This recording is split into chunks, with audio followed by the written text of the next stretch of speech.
This is NASA TV.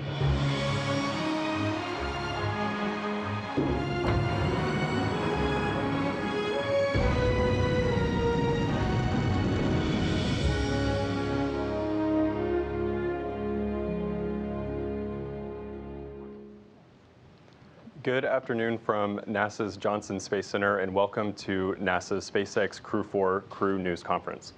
We are joined here today by the 4 astronauts from Crew 4, NASA astronauts Kjell Lindgren, Bob Hines, and Jessica Watkins, as well as European Space Agency astronaut Samantha Cristoforetti. NASA's SpaceX Crew 4 mission is set to launch aboard the Crew Dragon Freedom spacecraft on a Falcon 9 rocket to the International Space Station from Launch Complex 39A at NASA's Kennedy Space Center in Florida.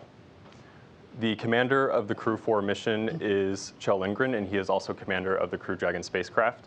Kjell is responsible for all phases of flight from launch to re-entry, and this will be his second trip to space.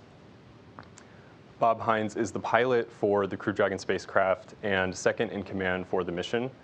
He is responsible for the vehicle's performance and systems, and this will be Bob's first trip to space.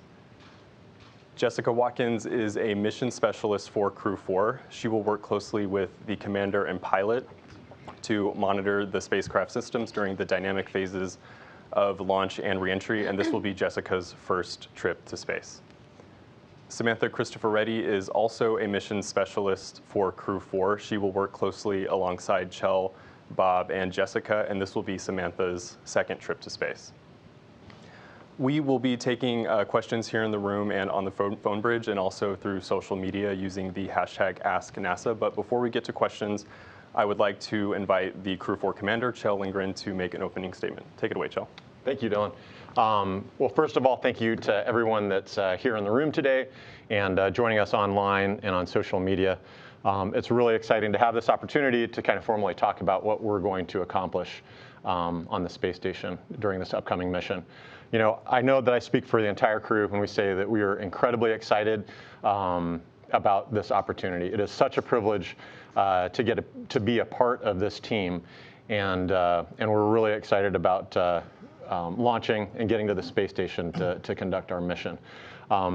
This is an awesome crew, and so excited to be a part of this this crew with Samantha, Farmer, and Waddy, and then also to have the opportunity. I think Samantha and I are really excited about getting to see Farmer and Waddy launch for the first time, and just to see how they adapt to being in weightlessness and to kind of to realize this lifelong dream.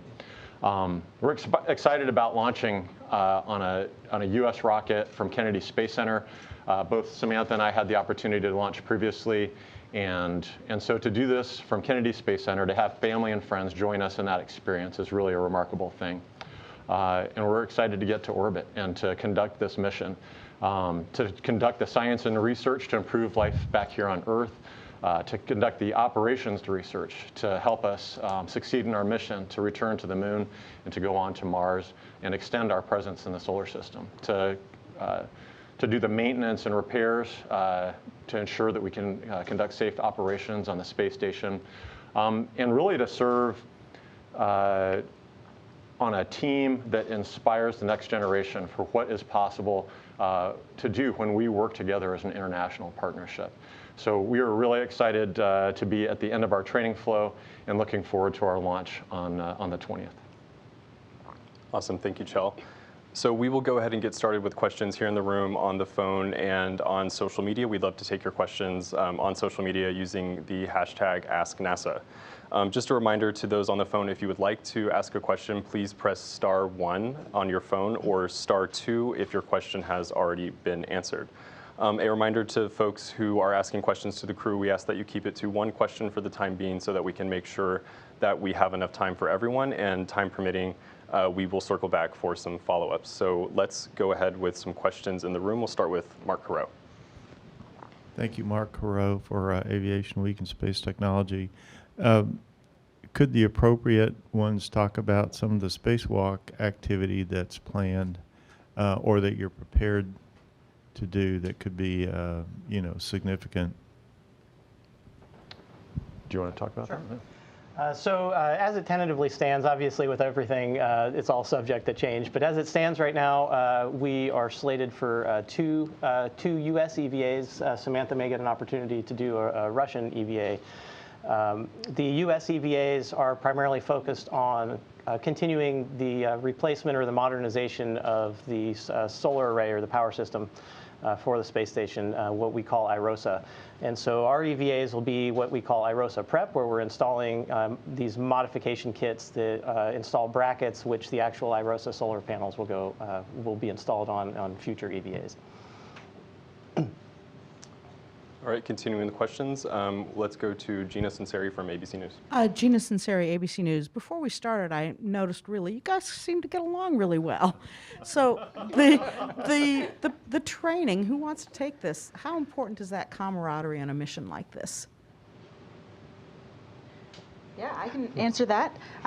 It certainly is a big part of the kind of culmination of our training, especially. Our training kind of starts out, we each kind of take on our training individually, or we kind of gain that foundation of skill sets on our own, and then towards the end of the flow, we start to come together and really get to practice those skills and apply them together in real scenarios.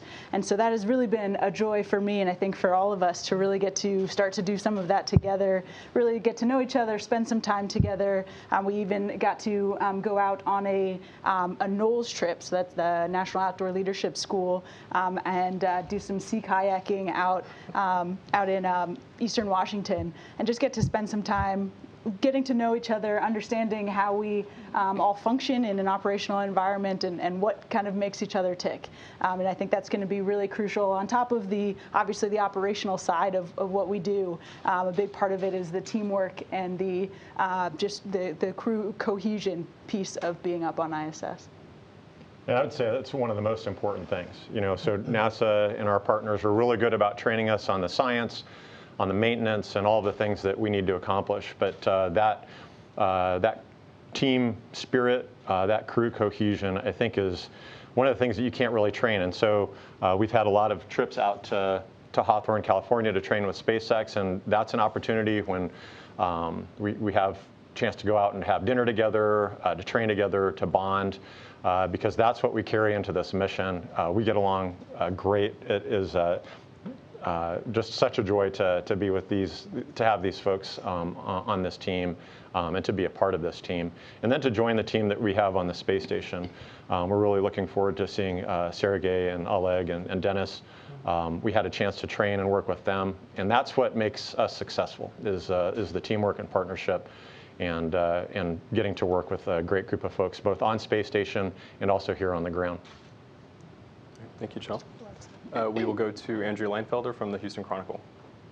Hi. So I was hoping you could tell me why you chose the name Freedom for the capsule, and based on the timing, I have to ask if it was inspired at all by Russia's invasion of Ukraine. Also, if you could explain the nicknames you just kind of threw out for each other as well. Thank you.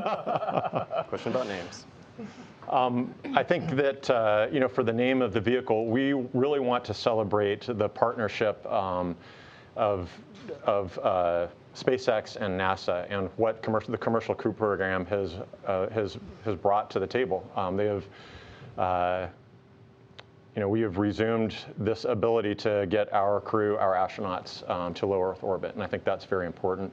We want to celebrate what we see as a fundamental human right, and that is, and then also to celebrate, as we kind of put out in the statement, what the unfettered human spirit is capable of.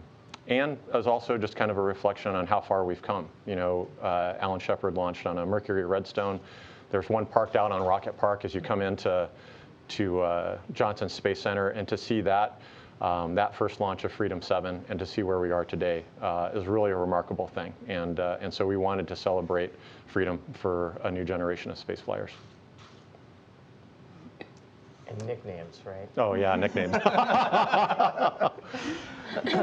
I guess I'll take mine. So my call sign from the Air Force is farmer, and it has nothing to do with agriculture. I am actually named after a Russian airplane, which is the MiG-19, and the NATO call sign for it is a farmer. And it just stems. Most call signs have very little to do with something that you did well. And so for me, on my first check ride in the F-15, I had a switch error where I thought I had all these simulated missile kills. And it turned out when we watched the tapes that I was in a guns mode the whole time. And so they named me after a Russian fighter that doesn't carry missiles. It only shoots guns. And so I'm named after the MiG-19 farmer. So.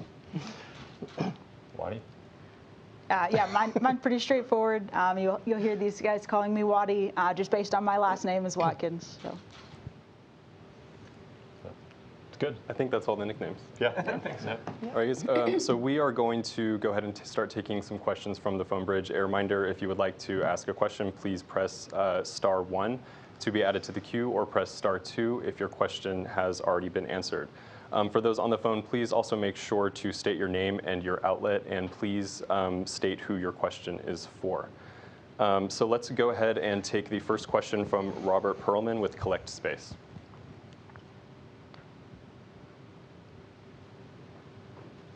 And Robert, if you are muted, we cannot hear you. Thank you. Sorry about that. Can you hear me now? Yes, we can. Okay. Robert Perlman with CollectSpace.com. For the whole crew or whoever wants to take it, your crew patch sort of broke your tradition from the past and even future Dragon crews, moving the large element from a depiction of a mythical dragon to a dragonfly. Can you share the development of the patch as a crew, and if that uniqueness carries across to your personalities and approach as a crew together? Yeah, absolutely. I'm happy to share kind of the origination of that patch. The dragon is such a neat concept, and we really appreciate the kind of the lineage of patches from Crew 1, 2, and 3, and then also Demo 2. But I think that we wanted to reconnect with the Earth in our patch, and so looked for some element that could do that. And what better element than a namesake of a dragonfly, a beautiful and agile flyer, and also, in many cultures, a sign of good fortune. And so we made that the centerpiece of our patch, and part of it also was as a kind of a call out to the launch team at Kennedy Space Center, the SpaceX team. The Dragonfly is something of a, I wouldn't say a good luck charm, but it's something that has popped up before every launch out there. Remember during Demo 2, as the weather was kind of bad, a Dragonfly landed on Doug's shoulder as they were getting out of the vehicles to go to the launch pad, and everybody kind of took that as a good sign. I actually got to serve as an astronaut support person for Crew 1's launch. I was out at the launch gantry and saw a Dragonfly land on the crew arm, and subsequent launches that I haven't been able to attend. Folks from the support team have sent me photos of the Dragonfly as they've landed in preparation for launch. So we really wanted to highlight that aspect as well, and then I think even better, the patch was designed by my daughter. So yeah, we were really excited about the designs that she came up with. I didn't actually tell these guys when I presented the art to them. I just said, hey, here's some versions of the patch, and I think we all fell in love. We loved all of them, but really fell in love with the one that we ultimately went with, and we really appreciate the great response that the patch has had as well.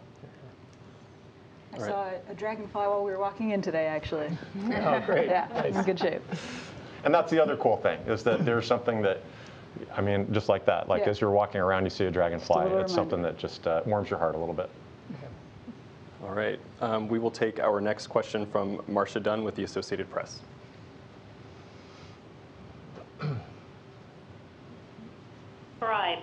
For me, you're going to become the first black woman to move long-term into any space station. What does it mean to you and others?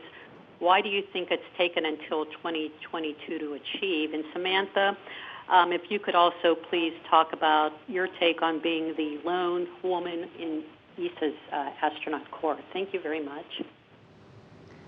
Okay, I will start. So this is certainly an important milestone, I think, both for our agency and for the country.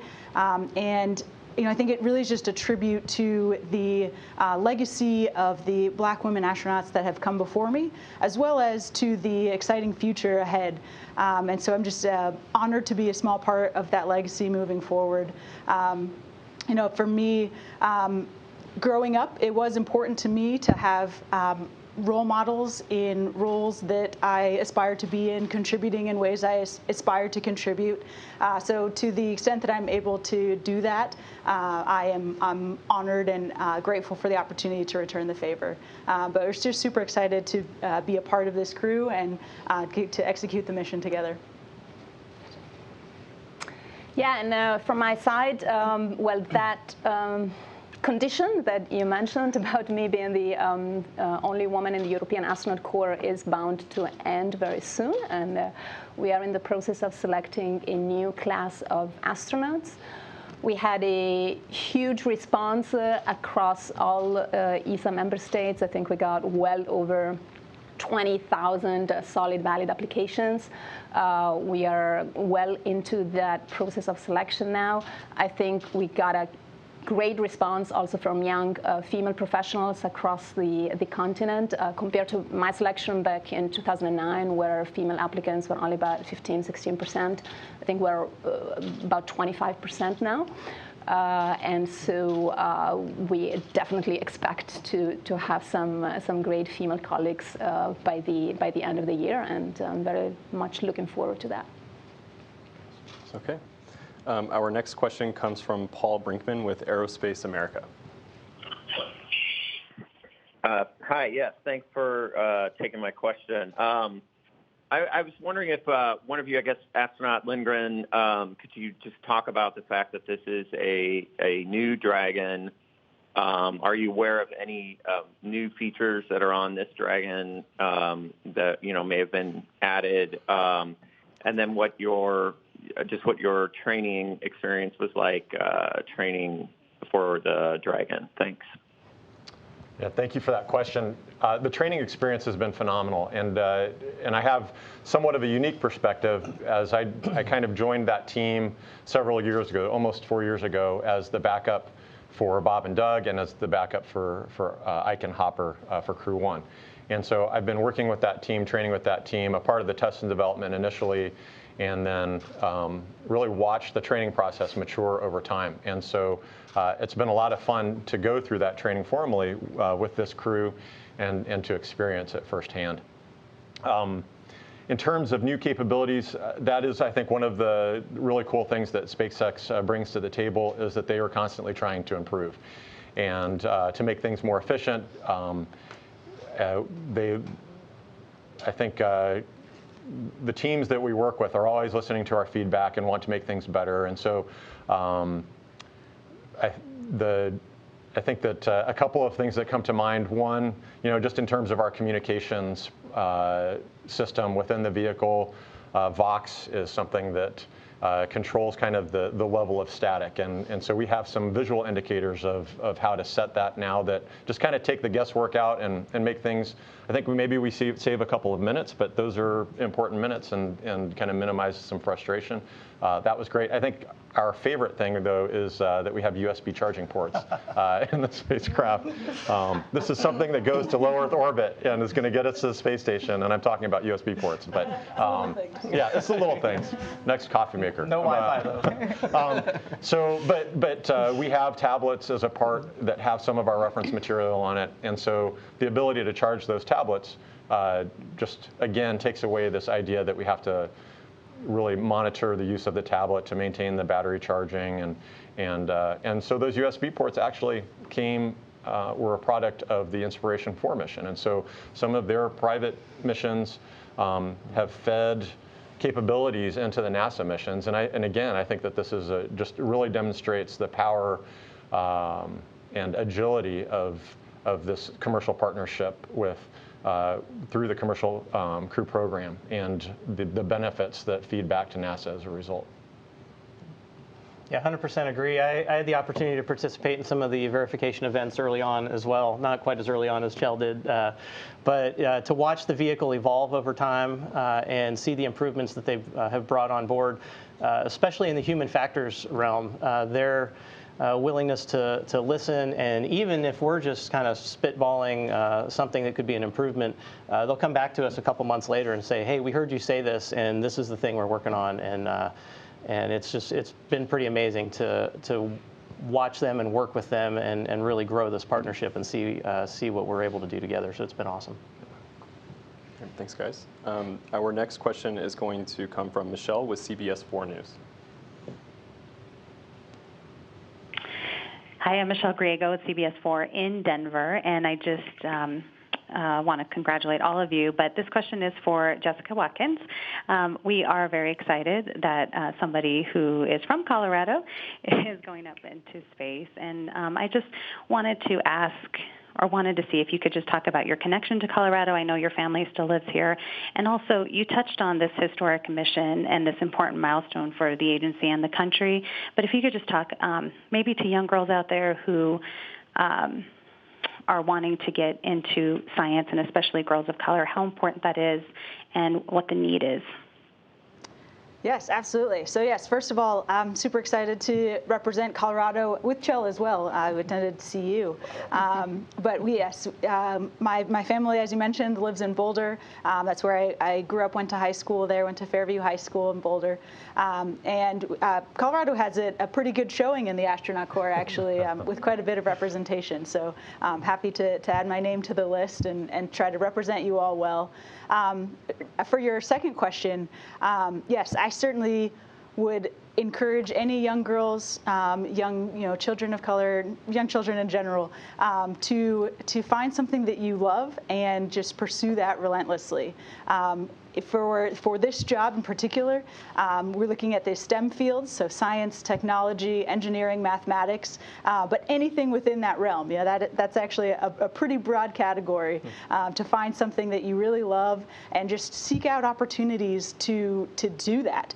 For me, that often looked like internships. I was involved in several NASA internships kind of throughout my career before arriving here, and NASA does a great job investing in their internship program, and that just allows you the opportunity to get hands-on and get a little bit of experience while you're still in school and decide what it is that you really want to continue to pursue. And I was really lucky to have those opportunities. So I would just say to any young people to find that thing that you love and continue working hard at it.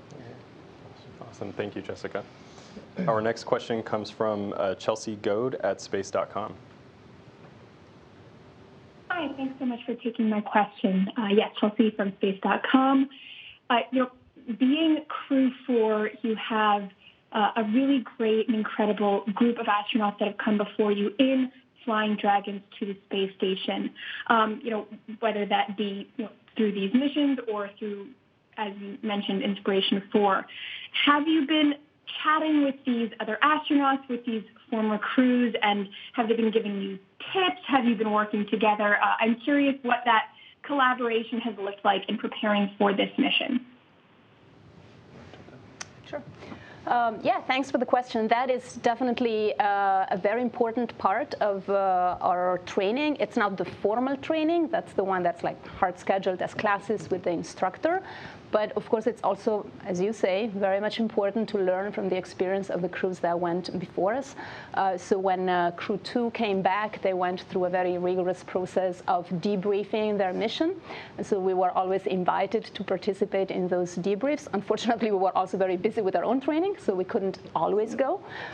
But we made a point of having an informal, like, pizza evening with the crew a few weeks after their return, when it was all still fresh in their mind, and they could really pass on parts of that experience. a lot of it has been really how it is to, the parts that are really a little bit more difficult to actually train in the formal training and the simulator. So how is it to live for a certain amount of time inside Dragon on the way to space station? How's the habitability of the vehicle? How do you actually sleep? How do you use the toilet? How do all those things, those practical things worked out? How about eating? How about stowage? And so they give us a lot of tips. Their feedback and their, the content of their debriefs informed also a process of improvement. As Chell was mentioning earlier, it's a very agile program. So, both the SpaceX team and the NASA teams involved in Dragon, they work really hard, especially because it's still kind of the beginning of this program, it's still the early flights, to incorporate in the next flights all that feedback that they got from the previous crews. And actually just today, we had an opportunity to have a call with Crew 3, with the guys and girls who are up there on the space station, just for some, last minute tips from their side as they get ready to go into quarantine and get ready to launch in a few weeks. And then of course, we'll have a lot of opportunities to get their knowledge and expertise once we get on orbit and we have our handover period before they return. Yeah, I'd just add on to that. I think in our previous experience of training, I found that spending time around a dinner table, talking with folks that were in training or just recently returned from flight, that I think, and many people say it, is that's where you learn space flight, is in those kind of informal conversations, just asking questions and the opportunity to have just a conversation. And people have amazing stories that really drive points home. And you kind of I remember I was tucking those little pearls away for my own flight. And so I think that's something that we really try, as the Knowles expedition that Wadi talked about, really try to find opportunities where we can gather as our own crew and then gather with members of the team that works here in Mission Control or with our international partners or our commercial partners, and then also to gather with other crews to be able to share kind of those tips and tricks. It's really, really important. Okay, our next question comes from Russell Pounds with Pacific Rim Media. Good morning and greetings from Alaska. This is Russell Pounds with Pacific Rim Media, and my question is for Jessica. I wanted to hear from you about mentors today, and you spoke about internships when you were older a few minutes ago, but can you recall an early story about a person who helped you discover your inner explorer and what age that first took place? Thanks.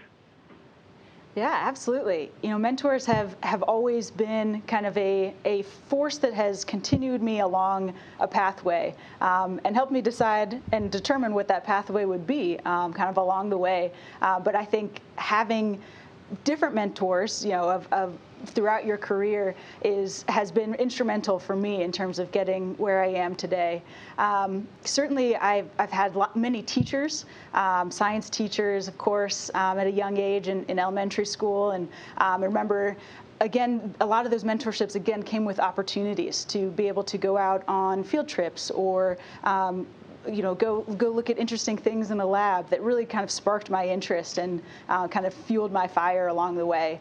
I also have had many coaches along my kind of career, athletically as well as academically, that have also helped kind of guide me and shape me and mold me, if you will, as a whole human, which I think is a really important piece of what we do here now, and also getting to be here is being able to have all aspects of yourself be kind of diverse and making sure that you are involved in many different things so that your whole self is kind of being fed. So those were definitely lessons that I've learned from mentors along the way, and I'm really grateful for all those people in my life. My family and friends as well. Hi, Mom. They made a great human. I think that's one of the really cool things about this, this career field especially, but there are lots of them out there, is the opportunity to reflect on how you got here. And we get asked this question a lot, and it is super humbling to be able to sit in a position like this and reflect on those kinds of things and the people that influenced you along the way and how many there are. There's the cast of thousands that not only take part in our training and preparing the vehicle and all of that kind of stuff, but also going all the way back to our childhood. Like everybody that we interacted with along the way was foundational in helping us to achieve this. And that's something that I know we talk a lot about, is in some way finding a way to bring all of them along on this mission with us. And so all of you watching out there are part of this, and so you are 100% part of the Crew 4 team. Absolutely.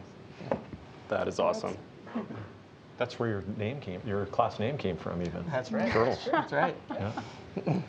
All right, our next question comes from David Curley with Discovery News. Thanks very much. David Curley from the Discovery Channel. For the spacewalkers, can you talk a little bit about the EMUs? They're long past their sell-by date. I would assume the practice suits at JSC might be a little bit more worn. Give us a sense of what it's like getting into one of these well-used suits. We talked about the water issue in the last news conference about the last spacewalk. And have any of you had anything to do with XEMU development? And can you tell us what you've told folks? Thank you. I'll just start out and say, when you think about the EMU, this extravehicular mobility unit, it is, I think, a modern miracle of engineering. When you put this spacesuit on, it is a miniature spacecraft. We have a safety tether that hooks us to the space station, but everything that we need to survive, water, cooling, or thermal protection, an atmosphere, scrubbing carbon dioxide, the provision of oxygen at an appropriate pressure, all in a vehicle that is essentially molded to our bodies so that we're able to move around and do work. It is incredible. And we've been asking things of this spacesuit that were never really expected when it was originally designed. So it's a testament to the original designers, a testament to the engineers that have continued its operation, and a testament to the trainers who have taught us how to maintain the spacesuit on orbit. This was originally designed that after every spacewalk, after every mission, to come back down here, get refurbished, and then sent back up. And we keep these spacesuits on orbit to do the work up there. So it is definitely been extended past kind of its original intention, but it is still an amazing piece of equipment that allows us to do incredible things outside of the space station. That being said, we are about to I guess, I don't know how far we are from XEMU becoming operational, but this opportunity now to fold in new technologies and provide our crew members with new capabilities as we return to a rocky surface is really extraordinary. And so I don't have a whole lot of experience with XEMU. Do you? A little bit, yes. And I think that what you're kind of bringing up, Till, is really important. It's this idea of what we are able to do on ISS as a proving ground, or as a means of developing technology that is going to allow us to pave the way to Moon and Mars. And I think EMU, with the transition to XEMU, is an example of that. Yeah. To enable us to be able to do real field work on a rocky surface, as you say. And as a geologist, that's super exciting. The idea of being able to bend down and pick up a rock. It sounds very trivial, but it is going to be very exciting, and the science that we're going to get out of that. Right. Exactly. We're very excited about it. That's awesome. Okay, our next question comes from Zachary Aubert with the Launchpad News. Yeah, thank you so much for taking the questions. And I can just say we love the energy of this crew. You can just feel how much of a family you are. So we're excited to see you guys launch. Jessica and Robert, with this being your first space flight, is there something specifically you're most looking forward to? We've obviously heard the zero gravity or the view from previous astronauts on their first flight, but something you're looking to. And Chell and Samantha, you guys are getting to go back after quite a while, maybe something that you've been longing to get to experience again from your first flight. And it's always a big question, what's the zero-G indicator? You mentioned that your daughter helped design the patch. Has it already been decided, or were your kids part of that decision as a crew? It's classified. Yes, zero-G indicator has been decided, and it will be revealed at a later date. Yes, this is my first flight, Wadi's as well, and obviously I'm sure we're both really excited. I'm really excited. This is a boyhood dream, obviously, and so that whole culmination of that is really exciting. We kind of talked about it earlier. It's kind of surreal to be in a position like this, but to think ahead, it's really hard on a first-time flight, at least for me, to think beyond the things that you talked about. Like the first thing I want to do when I get up there after SECO, once that engine cuts off, I want to unstrap and go look out the window, right? Like that was part of what drove me to be a pilot. I love seeing things from a new perspective, and this is kind of the ultimate part of that, is getting to look outside and see the Earth and see this wonderful creation that we get to live on, seeing it from a new perspective and the beauty that it displays every day. So really looking forward to that. And then getting onto space station, certainly the people part of it. The more we go through training, there's all the technical aspects of everything. But as you alluded to, our crew is awesome. We've got more awesome crewmates on orbit. We've got 2 more classmates on orbit that we get to go overlap with for a little while. And the opportunity to just go do this incredible thing with people that we love is just awesome. And so we're really, really looking forward to spending time with everybody up there. All right. Anyone else? What Farmer said. Absolutely. Awesome. I guess I would say for myself, in terms of going back,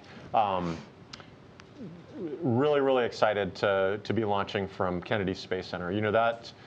Growing up and watching shuttle missions, being inspired by the images of our Apollo astronauts working on the moon, to launch a mission from this historic site, to the ability to have friends and family just drive out to watch that launch, and to experience part of this incredible privilege that we have of being part of the NASA and international partner team.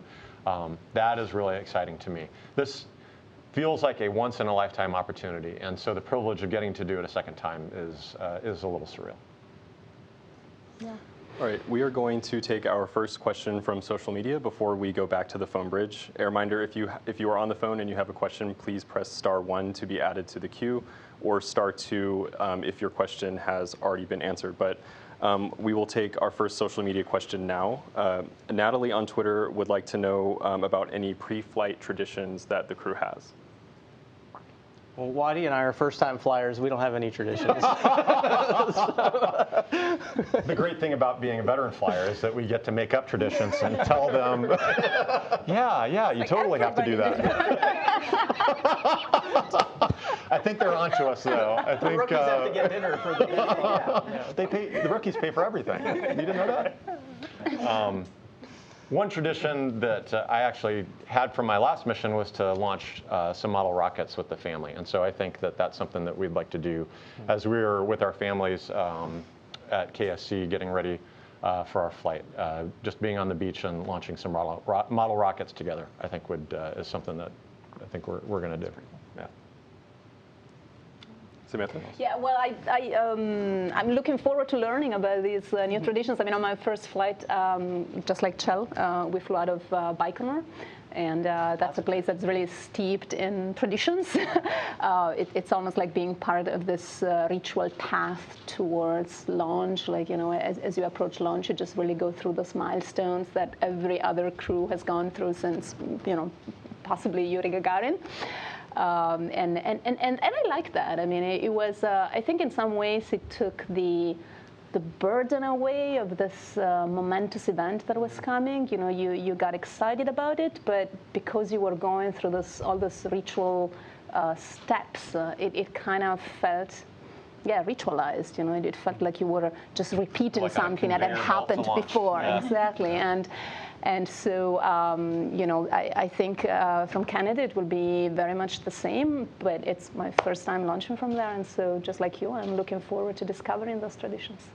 And I think the prior crews, having worked with Bob and Doug and Ike and Hopper and some of the subsequent crews, they really felt that. They recognize that this is a historic thing that we're embarking upon, launching in a new rocket. And so I think that they thought a lot about, hey, what are some previous traditions, and do we borrow from those, and do we borrow from our Soyuz experience too? Because that's very much a part of our spaceflight experience. And so I think that we've tried to introduce new traditions as we've gone along, and then I think we've heard that some crews have done some things, and we're like, yeah, I don't think we're going to do that. I think, as a first-time flyer, launching from KSC is a tradition in and of itself for us. And so the opportunity to go do that is pretty amazing. I remember my first time being at the Cape and going into crew quarters, and I was with I actually wasn't an astronaut at the time. I was an instructor pilot. And we were in crew quarters, and we dropped a bunch of bags off, and we ran back outside, and everybody got in the rental cars. And I had this surreal moment of like, those metal doors I just walked through are the doors that I've watched the astronauts come out and get in the Astrovan from. And I just had this moment where I'm like, somebody has to take my picture in front of this door right now. And they're like, we're hungry, get in the car. And so like just being part of that whole process of launching from the Cape and the history that is down there is just amazing. And so it's really exciting to get to be a part of that. Thank you. We are going to go back to the phone bridge. We will take a question from Kenneth Chang from the New York Times. Hello. You've all been talking about camaraderie and teamwork. And I was just wondering, there's also this situation on the ground in Ukraine where the United States and Russia are on opposite sides. I was wondering how you approach this when you're up in space and this is a situation you have no control over. Is this something a topic you would just avoid talking about, especially with your Russian colleagues? Or would you look to have discussions and get possibly different views? Thank you. Yeah, that's an important question. We are certainly not immune to the geopolitical situation right now. These are very challenging times. But this is our job, and we've been given the privilege of this mission, going to the space station, maintaining its operation, and conducting the science and research that so many from around the world have invested in, and creating that operational bridge for the programs in front of us, Moon and Mars. And so we take that very seriously. Thousands of people have invested so many hours in our training. And so we very much look forward to getting on orbit and working with our Russian colleagues, our friends up there, in having a safe and successful mission and getting everybody back home safely. So I think that we will do the things that need to be done to make sure that we can do that safely and efficiently. Sergei and Dennis are amazing space flyers. We've had the opportunity to train with them, to have meals with them. And we very much look forward to working with them on orbit. Okay, we are going to go back to social media. A reminder, if you have any questions for us on social media, please use the hashtag AskNASA to send those to us. Right now, I have a question from Basil Frankweiler, who is a fourth grader, and he asks, will you be eating the chili peppers on the station that the last crew What's the shelf life of the chili pepper? But will you be eating the produce that is grown on the space station? Yeah, I think unfortunately there are no peppers left because after taco night with Crew 3, I think they maybe have completed their harvest. Will you be growing any new plants? So there is a payload up there. I got to participate in that last time. It was a project called Veggie, where we grew red romaine lettuce, and our crew was actually the first U.S. crew to grow and eat a crop. And that is an amazing thing, to get to care for a plant, to plant it, and then to watch it grow to the size that it can be harvested, to recognize that this could be a really important part of future spaceflight as a source of food, and even as a part of our environmental control system. and to recognize, to see this part, a little part of what science fiction has described for a long time, and to be a part of that. And then to have that as a part of a meal was really a lot of fun. We have, I think, kind of it's been 7 years since I flew, and so those projects have continued to the point now where we're looking at different ways of growing plants, and we'll be doing that. I think the project's called X-Roots. X-Roots. Yeah. And so aeroponic and hydroponic strategies for growing plants. I'm really excited to hear what we're going to be growing.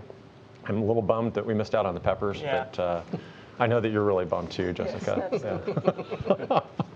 but yeah, we're excited. And so this is a really cool thing about the science that we do on station, is that you can see a lot of the benefits and how they help us extend our presence in the solar system and enable our future exploration, and also how the applications that they have for the Earth. We recycle almost over 95% of our water, and we can see how that has direct benefits to Earth and the provision of clean water to communities that don't have access to it.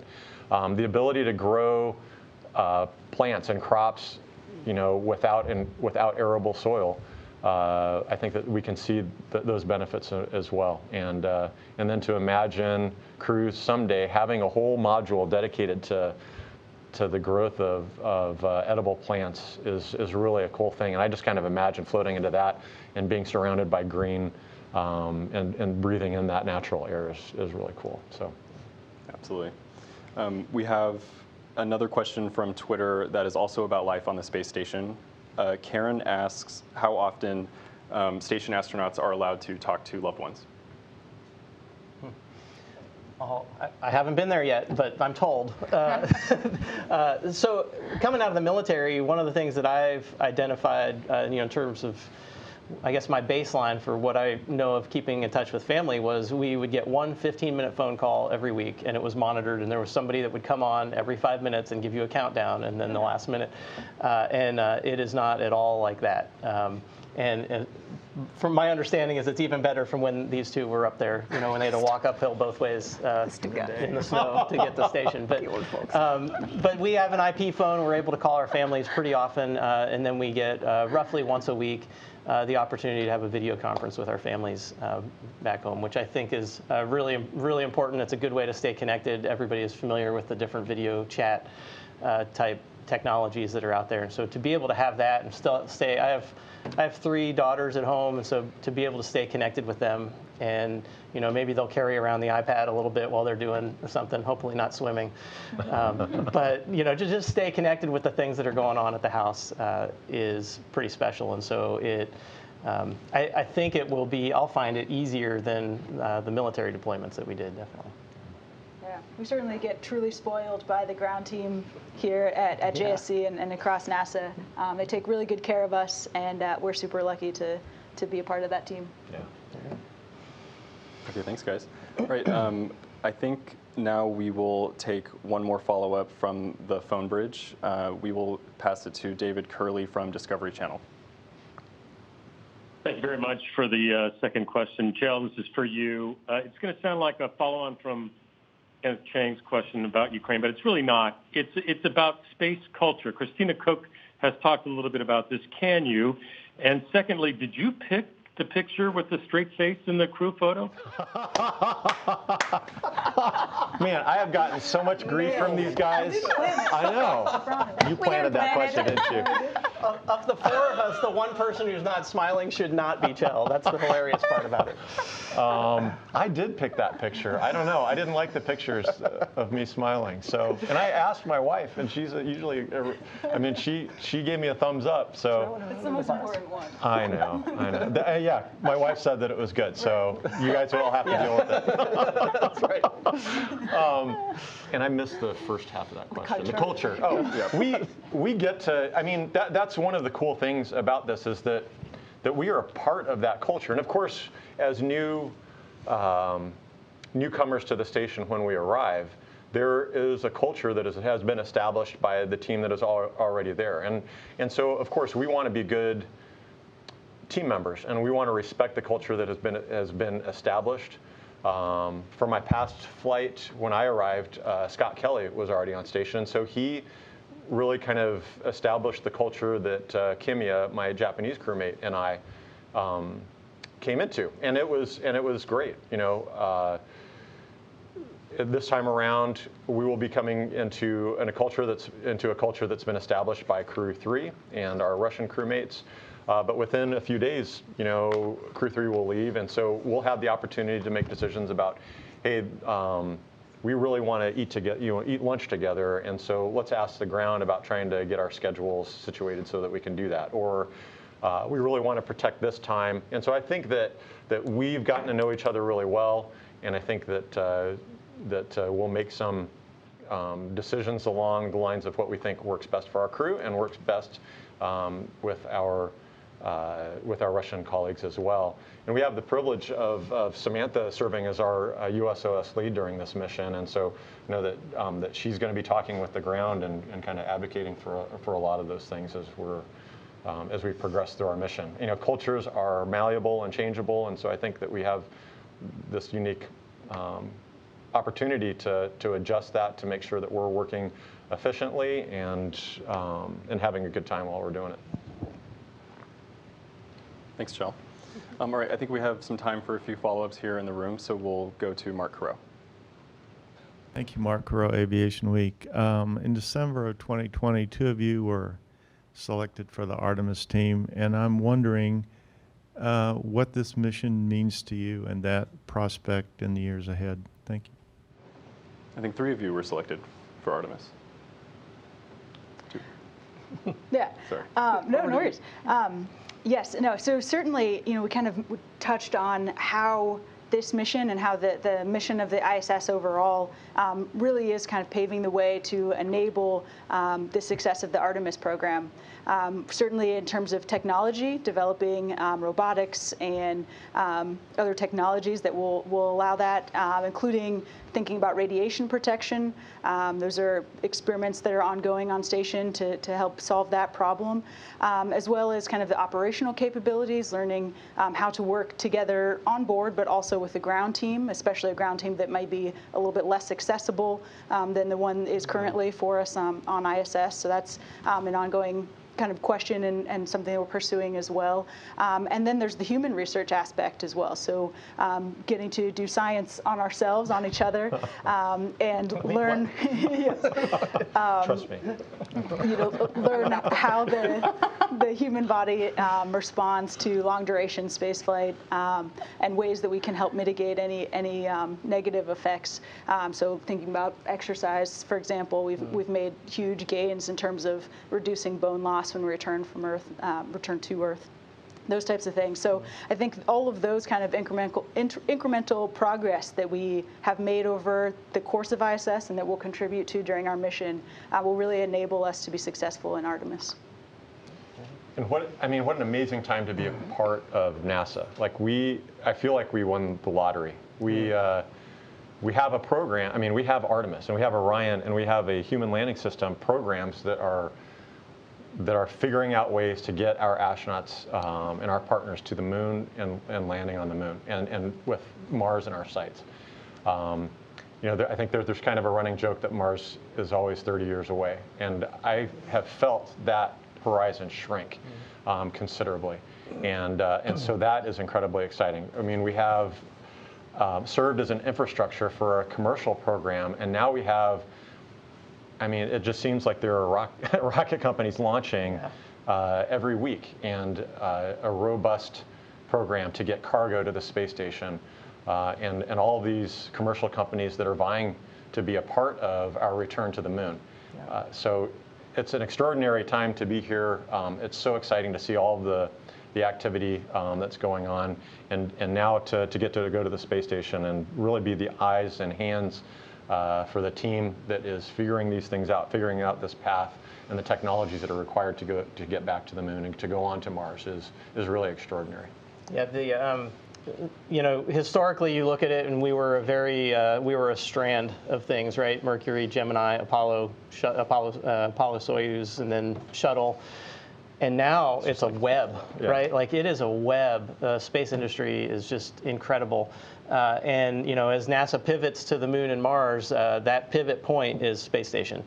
All right, so all that Yeah. technology is going to space station where we develop it and refine it before we pivot and send it off to the moon and then eventually to Mars. So it's an incredible time to be here. That will all be illustrated quite profoundly when we get to watch Artemis 1 launch from on board. Yeah. So if you guys can put in a plug so that our, it just works out that we're over Florida somewhere Yeah, when that'd be Artemis launches, that would be awesome. I'd like that shot. That would be So would we. amazing. Yeah. That would be amazing. That was one of the coolest things actually during my last mission. Our pointing folks and the folks that are kind of tracking our orbital path would send up notes saying, hey, we have a Soyuz launch or a Progress launch or a Cygnus launch. If you look out this window at this time, you should be able to see it. And I never really thought that that was possible, that you could actually see those launches. And yet one night, so we knew that there was a Progress launch. It was dark over Kazakhstan. We all got into the cupola together and we're watching the ground. And I mean, sure enough, we saw a little dot, kind of where we thought Baikonur would be. And then we saw that light blossom. And then we saw that light climb off the ground, and you could see the illumination from the rocket below it. And it just absolutely blew my mind that we could see that with our own eyes. And then just watch that dot climb up, and we had passed over the top at that time and watched it climb up through the horizon. That was profound. And so if we get to see Artemis do that, that would be Pretty amazing. epic. Yeah. Can't wait for you guys to come back with more of those stories. Yeah. All right, we have time for one more question from Gina Sunseri at ABC News. This is for Samantha. You're going on a spacewalk. Will you wear a U.S. suit, a Russian suit? And if I remember correctly, your gloves were on the Cygnus that blew up. Did they ever replace your spacewalking gloves, and who did? So there's a little bit of conflation of aspects there. So I have now trained in the EMU on this training floor. I have only trained in the Russian spacewalking suit. It's called Orlan. The gloves are not mine, like for life. They were like my gloves back then, but then they've been used by other crew members. I actually know for a fact that Anne McLean has used those gloves, which was kind of excited. We are like glove twins, I guess, or hen twins.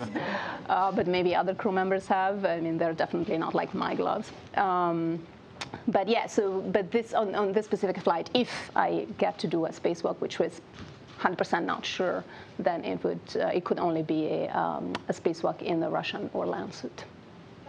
Which is pretty amazing. I mean, that she is trained in the U.S. system with our EMU, and is now trained and certified to fly the Orlan system. Is an amazing thing. Not many so people cool. that are dual qual. Yeah, absolutely. Thank you for your question. Okay, folks, that's going to be all the time that we have for today. Thank you to the Crew 4 for joining us today. Thank you to everyone in the room, on the phone, and on social media who sent us your questions. Please make sure to tune in to watch these astronauts launch on the Crew Dragon Freedom from Kennedy Space Center to the International Space Station on April 20th. You can tune in on nasa.gov, the NASA TV app, as well as all of the NASA social media channels. That's going to conclude today's press conference. Thank you and have a wonderful day.